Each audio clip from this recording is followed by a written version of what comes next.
If you stack this game incorrectly on DraftKings, you could lose all your money. So make sure you roster these players instead. The Lions are a team we definitely want to keep targeting. So scoring is down in the NFL compared to the previous two seasons. And one of my working theories is that we've just are starting to see a lot of things we talked about with the Bengals. Like teams are just approaching to where they're not playing a lot of man coverage. They're playing a lot of over-the-top coverage. They're not really blitzing. Blitz rate is down. Man coverage is down. All these things are down in the NFL. Well, guess who is not doing that defensively? Yeah. The Detroit Lions.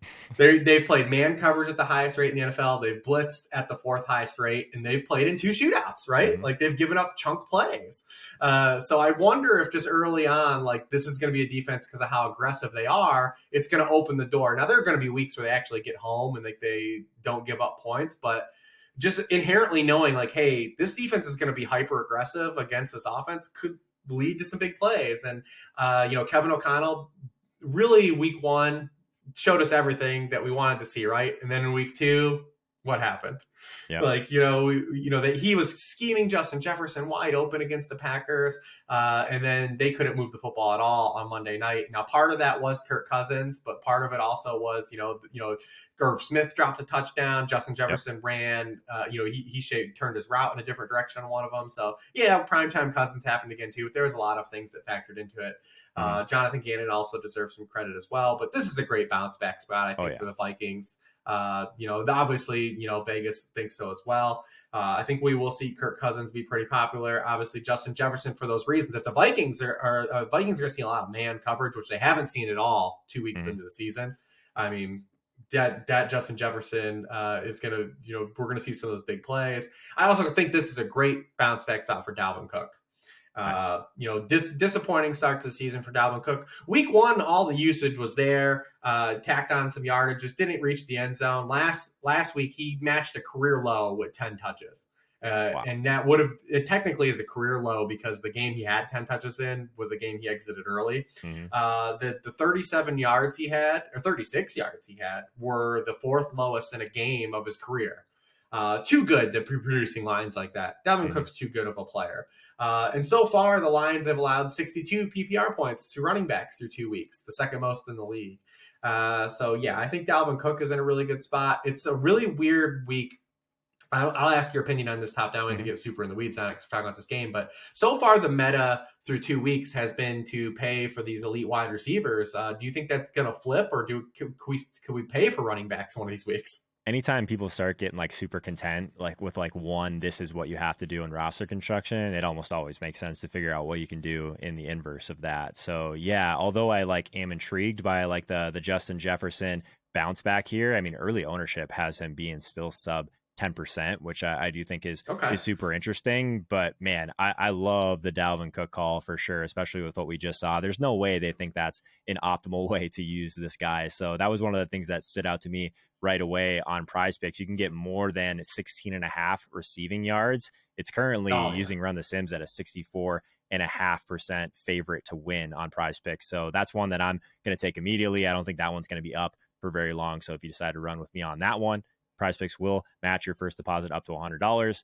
Free bet. I mean, who doesn't like a free bet, Reap? So if you use code HOLKA and click the link in the description, you can get in on that. But yeah, I mean, I think 16.5 receiving yards for Dalvin in this one is pretty close to a stone lock. Yeah, and his routes run are way up the first 2 weeks compared to last year. He's being utilized like a full-time running back. It's just, I think we're going to look back at that Vikings game on Monday night when we get we move 10,000 feet away and just say, yeah, that was a dud. That was just a dud game. Yeah. Reeves, we've made it this far into this game and you haven't even been able to take your victory lap yet. Like, go ahead, man. Like, tell us about Well, it's not my victory lap. Well, he's over 7K. I mean, mission accomplished. He is over 7K. I mean, what is it? Just let's rinse, repeat, man. We're here. You're getting Cooper Kupp for 2,000K cheaper. Is that good? Look at every single line the past 8 games that the Sun God has played. He's doing what Cooper Kupp is doing. He's literally producing the same lines And he's still even 7-2. He got No over one even 7K, cared but until last week, though, is the hilarious part. You know what I mean? Like, people like in our yeah, world are talking about him, but like if we can remove ourselves from our Twitter bubble for a second, right. there's not one person that would have said anything near him in the same breath as Cooper Kupp. Yeah, and he's just on an absolutely ridiculous tear. If he has another 8 catches again this week, and I know 8 catches is just arbitrary, it's a fun number, but he will break the all-time record for games in a row with 8 or more receptions. He's at 30% or more of the team targets now in 8 straight games. He's a touchdown in 6 straight games. Like he's in the same role. I mean, this is, a similar system to what, Cooper Kupp gets to operate in. He's getting all these things. He's getting these. You see, it's a 58-yard run. He's getting used in the run game. He gets some snaps in the backfield. He's just an excellent football player, and he's been priced down. It's another really good matchup for him again. Why get away? Why stop? I'm with you.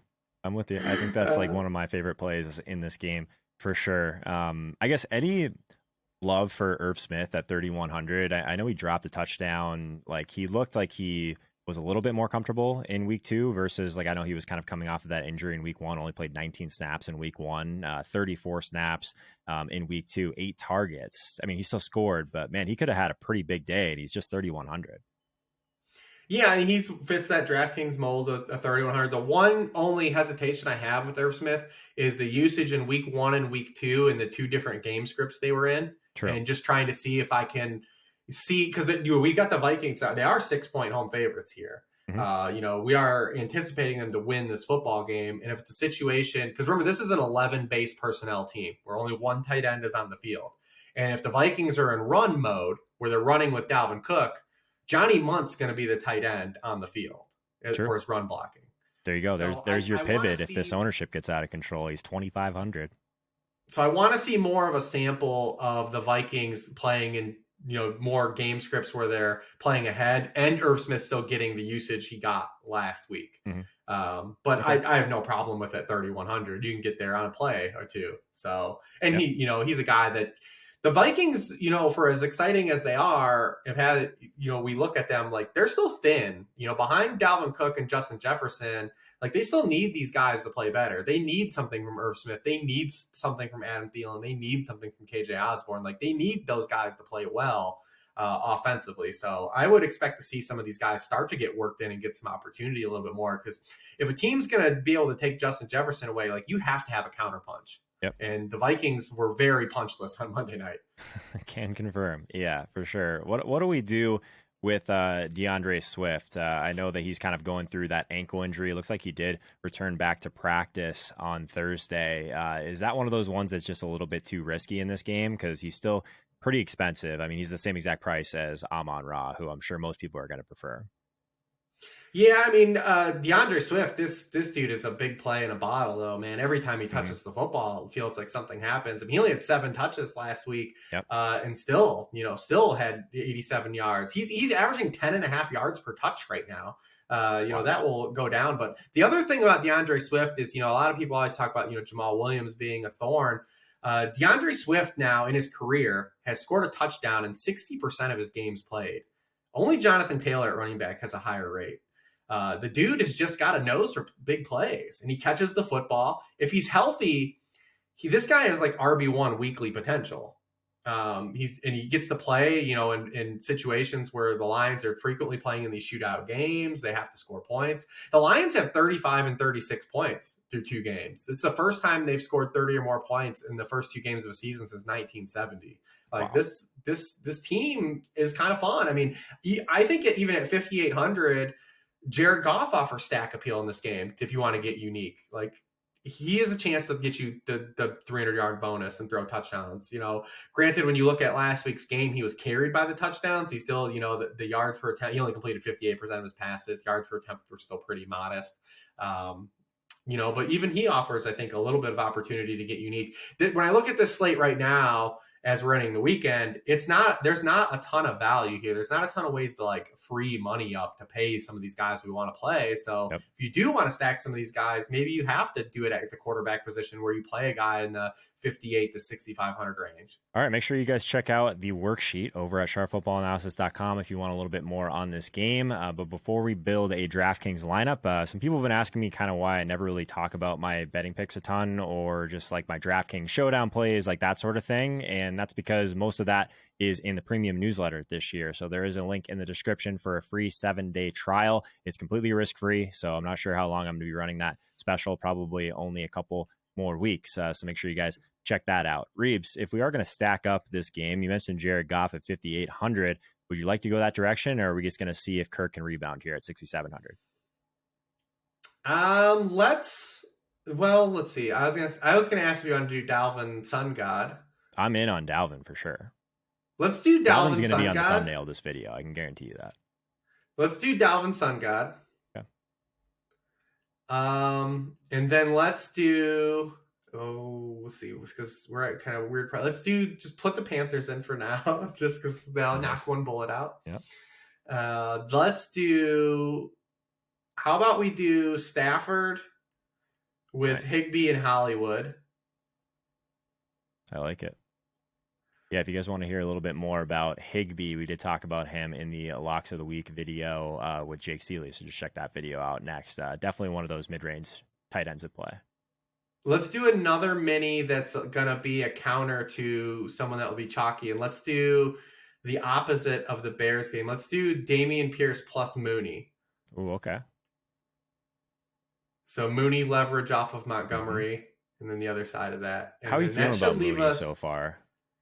I mean, you feel, listen, the Bears have thrown 28 passes in 2 games. That's how I feel about it. How I feel about it. But I would say, like, they played a game in the monsoon, and they play the Packers to open. Mm-hmm. Like, the Houston Texans have been absolutely roasted by wide receiver, the first 2 wide receiver ones they have played this season, Michael Pittman and Cortland Sutton. Now, those are 2 bigger body guys.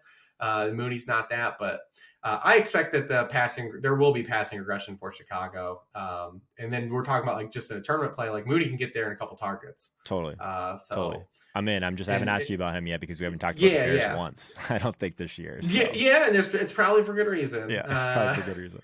All right, we got 5K left for a flex here. Reeves puts us in an interesting range. We got Jacoby Myers at 5K. We got Elijah Moore if we wanted to go that direction at 5K. We could just add on. I think Elijah Moore's the dude, right? Like from the first video we talked about in the Jets and the passing, and like, you know, people are going to play Garrett Wilson at 5,400. I think Elijah Moore at 5K as an ISO 1 play. I like it.